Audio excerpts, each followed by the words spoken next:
Halo guys, selamat datang kembali di channel Pemersatu Bangsa. Kali ini kita akan merecap sebuah film tentang legenda dari Norwegia yang bercerita tentang makhluk raksasa yang tidur beribu-ribu tahun dan mendiami pegunungan di sana. Mereka menyebutnya sebagai troll. Tapi bayangkan bagaimana jika di era modern ini makhluk dongeng itu tiba-tiba bangun dan muncul di kota? Akankah kalian akan panik?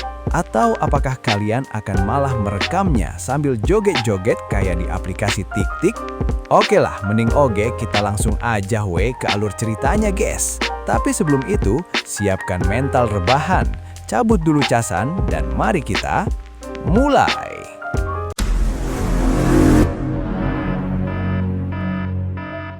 Film diawali dengan adegan manis antara seorang bapak-bapak yang sudah tidak bujang lagi yang bernama Tobias Tiedemann. Ia adalah seorang wakil rakyat ahli merangkai cerita, maksudnya ahli cerita rakyat bukan wakil rakyat. Dan putrinya bernama Nora. Tobias menceritakan tentang kepercayaan akan mitos makhluk troll yang hidup di pegunungan itu adalah cerita nyata dan juga memang benar adanya. Ia juga menjelaskan bahwa yang ditakuti para troll adalah sinar matahari. Singkat cerita, bertahun-tahun berlalu, Nora tumbuh menjadi seorang ilmuwan paleontolog atau ilmuwan yang mempelajari kehidupan manusia di zaman bahela melalui fosil seperti tulang, jejak, atau sisa-sisa organisme purba untuk memahami evolusi, keanekaragaman, dan lingkungan prasejarah yang sangat rasional. Sementara itu, Tobias dipandang sebagai ilmuwan eksentrik atau ilmuwan yang memiliki pola perilaku, cara berpikir, atau kebiasaan yang terbilang aneh, ganjil, tidak biasa, atau berbeda dari norma sosial pada umumnya, seringkali disertai dengan kreativitas tinggi dan pemikiran di luar nalar otak manusia pada umumnya. Scene berpindah ke pegunungan Dovre, di mana di sana terjadi gempa yang janggal di saat sekelompok penambang melakukan pengeboran dengan cara dibom. Terjadi guncangan, namun itu bukanlah gempa bumi biasa, melainkan kehancuran yang menyisakan jejak kaki yang begitu badaknya. Agar tidak menimbulkan kepanikan bagi masyarakat, pemerintah Norwegia yang dipimpin oleh Perdana Menteri dan Kepala Keamanan Kapten Christopher Holm segera mencoba menutupi bencana tersebut dengan berita ledakan gas bumi. Tapi ternyata rahasia yang disumput-sumput itu ternyata tidak bertahan lama. Di tengah kabut dan badai, tiba-tiba muncullah sesosok makhluk setinggi gedung pencakar langit. Dan ya, troll telah bangun dari tidur panjangnya. Karena hal ini, pemerintah mulai panik dan segera mengusulkan untuk membentuk Kementerian Bencana, yang di dalamnya adalah Dirjen Longsor, Dirjen Banjir, dan Dirjen Angin Topan. Kelas salah meren guys. Maksudnya, karena hal ini pemerintah mulai panik dan segera membentuk tim penanganan bencana krisis. Mereka merekrut Nora dan Tobias ayahnya untuk membawa perspektif di bidang ilmiah dan dari bidang sejarah dan legenda atau cerita hebe. Untuk melumpuhkan raksasa, pemerintah dan militer berencana akan menggunakan rudal dan serangan konvensional. Tapi Tobias bersikeras memberitahu mereka bahwa makhluk legenda tersebut tidak bisa dibunuh dengan misil ataupun dengan senjata modern, dan menekankan bahwa harus mendengarkan cerita lama untuk melumpuhkannya. Mitos menyebutkan kelemahannya adalah suara lonceng dan sinar matahari. Nora yang awalnya skeptis mulai menyelidiki. Ia menganalisis komposisi tubuh troll yang ternyata terbuat dari batuan yang sangat tua, atau bisa dibilang troll adalah sebuah anomali geologis. Singkat cerita, tim melacak troll ke lokasi yang diprediksi Tobias. Dan mereka menemukan bukti sejarah, gua kuno yang dipenuhi gambar-gambar. Mereka mengungkap kisah tragis. Ternyata, ribuan tahun lalu, troll adalah penduduk asli Norwegia yang damai.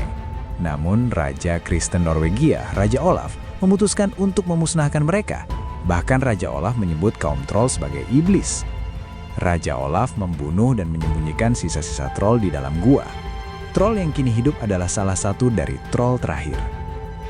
Nora menganalisis jalurnya dan menyadari, troll itu tidak pergi secara acak.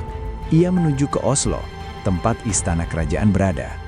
Ternyata, troll bukan hanya monster yang menghancurkan. Ia bergerak dengan tujuan. Troll itu menuju ke istana kerajaan karena di sana terletak makam Raja Olaf, yaitu musuh bebuyutan yang memusnahkan rakyatnya. Ya, ini adalah misi balas dendam yang erat kaitannya dengan emosi bagi Troll.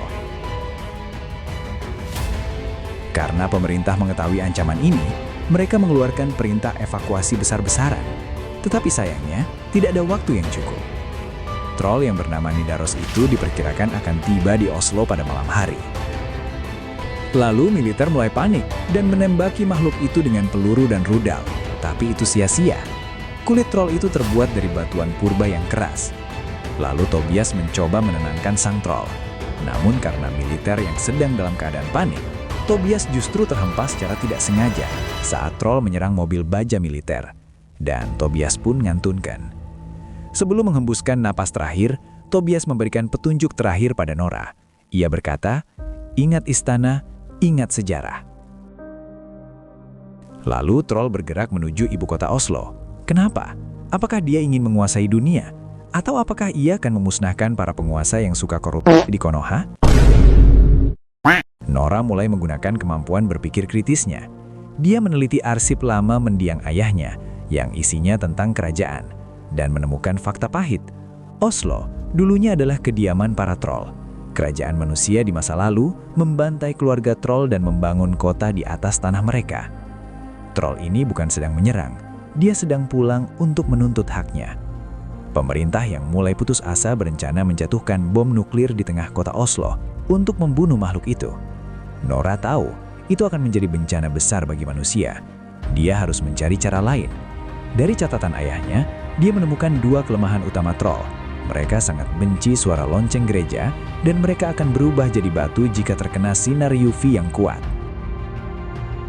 Singkat cerita, Nora dan Andreas membuat formasi lampu UV raksasa di lapangan terbuka di ibu kota dan menjebak troll itu ke sana. Saat troll itu masuk ke dalam jebakan, lampu UV dinyalakan.